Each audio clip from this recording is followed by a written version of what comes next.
बताएंगे। उसके अलावा भी आईटी, मिड कैप आईटी की चुनिंदा कंपनियां हैं जिसके नतीजे आने वाले हैं।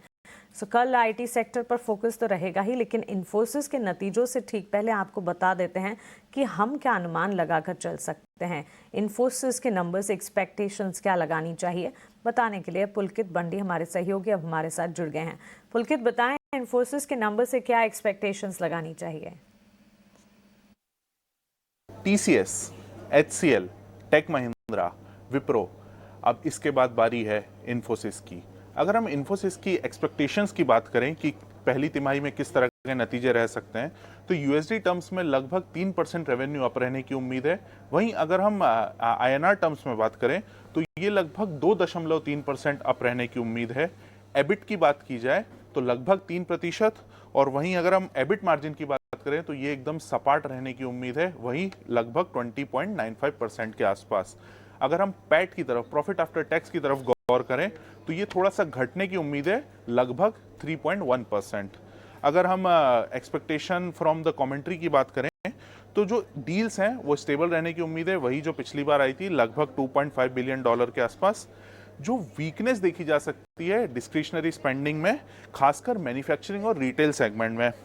FY26 के लिए कंपनी ने गाइडेंस भी दिया था पिछले क्वार्टर में, तो उम्मीद है कि कंपनी उसको बरकरार रखेगी। वो गाइडेंस था लगभग 2 to 5% ग्रोथ का, वहीं जो मार्जिन गाइडेंस दिया था वो लगभग 20 से लेकर 22% तक का। जो की मॉनिटरेबल्स होंगे कंपनी की कमेंट्री में गौर करने लायक, उसमें सबसे बड़ा की मॉनिटरेबल होगा यूएस में कैसा बिजनेस है, कंपनी का काम कर रहा है, BFSI सेगमेंट किस तरह से काम कर रहा है, डील पाइपलाइन कैसी है, जेन AI का किस तरह से इंपैक्ट हो रहा है, FY26 का गाइडेंस जो पिछले क्वार्टर में दिया था कंपनी ने, क्या उसमें कोई बदलाव है, डिस्क्रिशनरी स्पेंड के ऊपर क्लाइंट्स का क्या आउटलुक है, कोई हेडकाउंट और एट्रिशन ट्रेंड में बहुत बड़ा या छोटा कोई बदलाव है कि नहीं, ये सारी चीज़ों पे कंपनी की नज़र रहेगी। तो जैसे ही रिजल्ट आएंगे हम आपको अपडेट कर देंगे। ठीक है, ये सारी की सारी चीज़ें हैं कि मॉनिटरेबल्स जो इन्फोसिस के नतीजों से के साथ साथ हमें वॉच आउट करने होंगे। पुलकित, शुक्रिया ये सारी डिटेल्स हमें बताने के लिए। आईटी स्पेस फोकस में रहेगा ज़रूर, क्योंकि कई सारी आईटी कंपनियों के नतीजे आए हैं और अब भी काफ़ी आईटी कंपनीज़ के नंबर्स आने बाकी हैं, और इन्फोसिस की चाल पर आज और कल हमें नज़र रखनी चाहिए, क्योंकि कल इसके नंबर्स जो हैं वो स्लेटेड हैं।